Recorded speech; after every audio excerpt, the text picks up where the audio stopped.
माँ शारदा के साथ रहती थी। नेहा और उसकी माँ बहुत ही गरीब थे। नेहा की माँ दूसरों के घरों में झाड़ू पोछा करती थी। नेहा के पिता 2 साल पहले एक लंबी बीमारी के कारण दुनिया को अलविदा कह चुके थे। तब से नेहा अपनी माँ के साथ अकेली रहा करती थी। नेहा के घर में 2 छोटे बर्तन और एक दुर्गा माता की मिट्टी की मूर्त के अलावा कुछ भी नहीं था। नेहा और उसकी माँ शारदा रोज दुर्गा माता की पूजा करते और नेहा अपनी तोतली आवाज में दुर्गा माता की आरती गाती। जय अम्बे गौरी मैया जय मंगल मूर्ति, तुमको निश दिन ध्यावत, मैया जी को निश दिन ध्यावत, हरि ब्रह्मा शिवरी जय अम्बे गौरी। मांग सिंदूर बिराजत, टीको मृग मद को, उज्ज्वल से 2 नैना, चंद्र बदननी को, जय अम्बे गौरी, जय अम्बे गौरी, मैया जय मंगल मूर्ति। पूजा खत्म होने के बाद, नेहा बेटी ये ले माता का प्रसाद। माँ, हम रोज दुर्गा माता की पूजा क्यों करते हैं? क्योंकि दुर्गा माता पूरे संसार की माता है, वो हम सबकी माता है। तो क्या वो आपकी भी माँ है? हाँ नेहा बेटी, वो मेरी भी माँ है और तुम्हारी भी माँ है। लेकिन मेरी माँ तो आप हो ना? शारदा हंसते हुए नेहा से बोली। दुर्गा माता जगत जननी है, वो इस संसार में रहने वाले सभी प्राणियों की माँ है। तो फिर वो हमारे साथ क्यों नहीं रहती? नेहा बेटी, दुर्गा माता तो हमारे साथ ही हैं, बस वो हमें दिखाई नहीं देती हैं। जिस दिन हम उन्हें अपनी भक्ति से प्रसन्न कर लेंगे, उस दिन वो हमें दिखाई भी देने लगेंगी। नेहा बेटी, अब बाकी बातें बाद में करेंगे, अभी मुझे काम पर जाना है। तू अपना ख्याल रखना और समय पर खाना खा लेना। ठीक है माँ, आप काम पर जाओ, आप मेरी फिक्र बिल्कुल मत करना, क्योंकि जगत जननी दुर्गा माता मेरे साथ है। नेहा के भोलेपन पर शारदा हंस देती है और काम पर चली जाती है। सब कुछ ऐसे ही चल रहा था। भले ही शारदा और नेहा गरीब थे, लेकिन वो दोनों दिल से बहुत अमीर थे। कोई भी दिन ऐसा नहीं जाता जब शारदा दुर्गा माता के भोग के लिए मिश्री लेकर ना आती हो, चाहे खुद के खाने के लिए सूखी रोटी भी नसीब ना हो। कई कई दिनों तक दोनों को भूखे पेट ही सोना पड़ता। ऐसे में दोनों दुर्गा माता का नाम लेकर सो जाती। धीरे धीरे दिन गुजर रहे थे। एक दिन अचानक शारदा की तबीयत बहुत खराब हो गई और वो काम पर नहीं जा सकी। उसने नेहा को अपने पास बुलाकर कहा, नेहा बेटी, आज मेरी तबीयत बहुत खराब है, तू दुर्गा माता की पूजा अकेली ही कर ले। कोई बात नहीं माँ, आप आराम करो, मैं दुर्गा माता की पूजा कर लूंगी। नेहा अकेले ही दुर्गा माता की पूजा करने लगी और दुर्गा माता के सामने विनती करने लगी। हे दुर्गा माता, आप तो सबकी माँ हो ना, मेरी माँ की भी माँ हो, आप मेरी माँ को जल्दी ठीक कर दो। लेकिन नियति को कुछ और ही मंजूर था। शारदा की तबीयत दिन पर दिन खराब होती चली गई और एक दिन शारदा सोकर ही नहीं उठी। उस दिन नेहा ने उसे बहुत जगाने की कोशिश की। माँ, माँ उठो ना माँ, देखो सूरज निकल आया है, दुर्गा माता की आरती नहीं सुनोगी?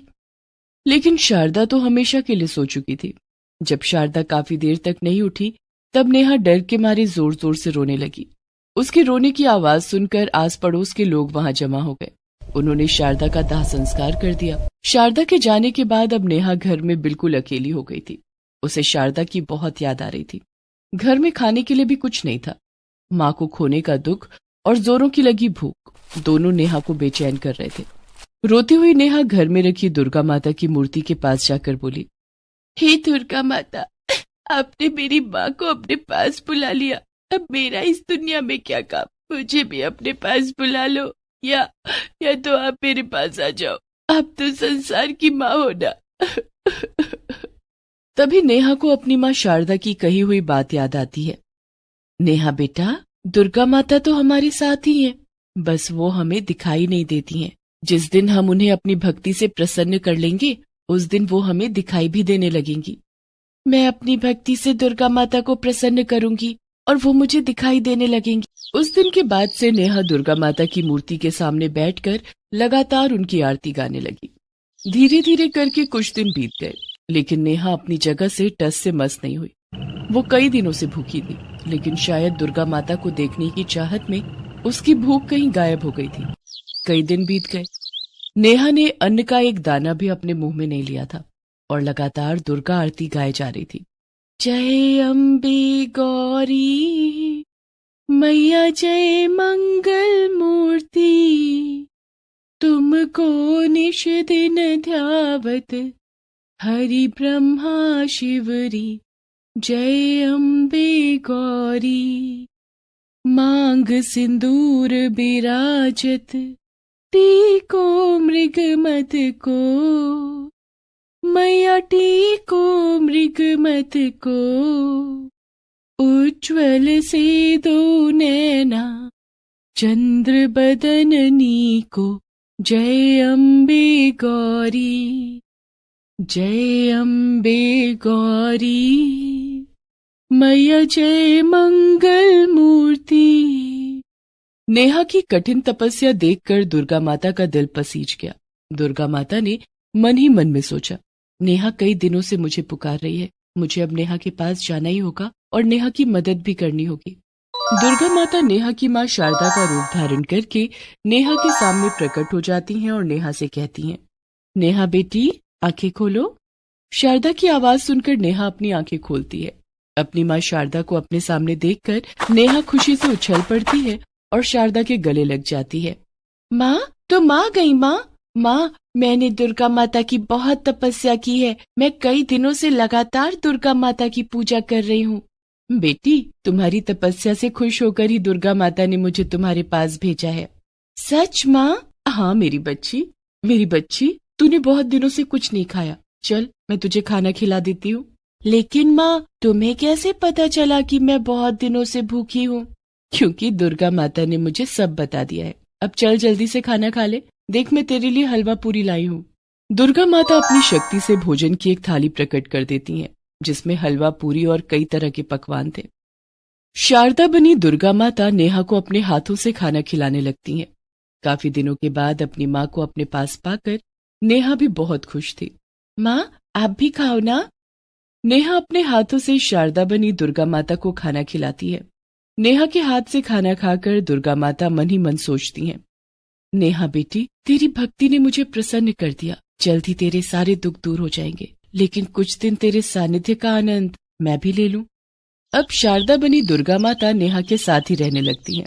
दुर्गा माता रोज नेहा के साथ खेलती, उसे खिलाती और उसकी देखभाल करती।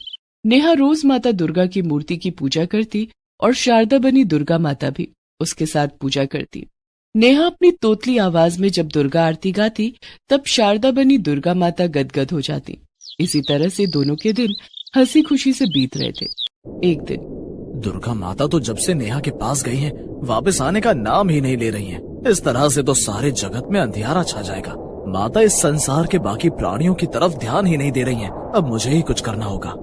शेरू एक बालक का रूप लेकर दुर्गा माता से मिलने नेहा के घर आ जाता है। माता को मेरा प्रणाम।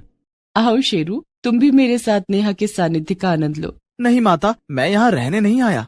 फिर क्यों आए हो शेरू, क्या बात है, सब ठीक तो है ना? अभी तक तो सब ठीक है माता, लेकिन जल्दी आप वापस नहीं चली तो कुछ भी ठीक नहीं रहेगा। माता नेहा के अलावा और भी भक्त हैं जिन्हें आपकी मदद की जरूरत है। आप इस तरह से उनसे मुंह नहीं मोड़ सकती। आपको सारे संसार के दुखों का नाश करना है। अब आप मेरे साथ वापस चलिए। तुम ठीक कह रहे हो शेरू, नेहा की भक्ति ने मुझे मोह में बांध लिया था। नेहा का साथ पाकर मैं तो भूल ही गई थी कि मैं तो जगत जननी दुर्गा हूँ। मुझे अब यहाँ से वापस जाना ही होगा, लेकिन मेरे जाने के बाद नेहा बिल्कुल अकेली हो जाएगी। नेहा भी बहुत छोटी है, उसे माँ के प्यार की जरूरत है। उसे मैं इस तरह से अकेला छोड़कर नहीं जा सकती। मुझे कुछ न कुछ करना ही होगा। इतना कहकर माता दुर्गा ने अपनी आंखें बंद की और अपनी शक्ति से नेहा की माँ शारदा का एक पुतला प्रकट कर दिया। माता, ये तो नेहा की माँ शारदा का पुतला है।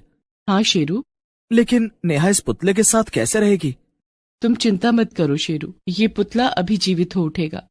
दुर्गा माता ने अपनी शक्तियों से शारदा के पुतले में प्राण डाल दिए और शारदा का पुतला जीवित हो उठा। शारदा ने दुर्गा माता को प्रणाम करते हुए कहा, प्रणाम दुर्गा माता, आपकी कृपा से मुझे दोबारा जीवन मिल गया है, आपका बहुत बहुत धन्यवाद। तभी नेहा भी वहां आ जाती है और दुर्गा माता को देखकर बहुत खुश होती है। दुर्गा माता, आखिर आप हमसे मिलने आ ही गईं। नेहा बेटी, मैं तो इतने दिनों से तेरे साथ ही थी। क्या मतलब? इतने दिनों से आप मेरी माँ के रूप में मेरे साथ रह रही थीं? हाँ नेहा बेटी, लेकिन अब तुम्हारी माँ शारदा वापस आ गई है और अब मुझे वापस जाना होगा। दुर्गा माता, क्या ऐसा नहीं हो सकता कि आप भी हमारे साथ रहें? नहीं नेहा बेटी, मुझे संसार के सभी प्राणियों की रक्षा करनी है, उनके कष्टों को दूर करना है, इसलिए मुझे अब जाना ही होगा। ठीक है, लेकिन आप वादा कीजिए कि आप हमसे मिलने जरूर आएंगी। ठीक है नेहा बेटी, मैं तुमसे वादा करती हूँ कि मैं तुम दोनों से मिलने जरूर आऊंगी। नेहा और शारदा दोनों दुर्गा माता को हाथ जोड़कर प्रणाम करते हैं, जिसके बाद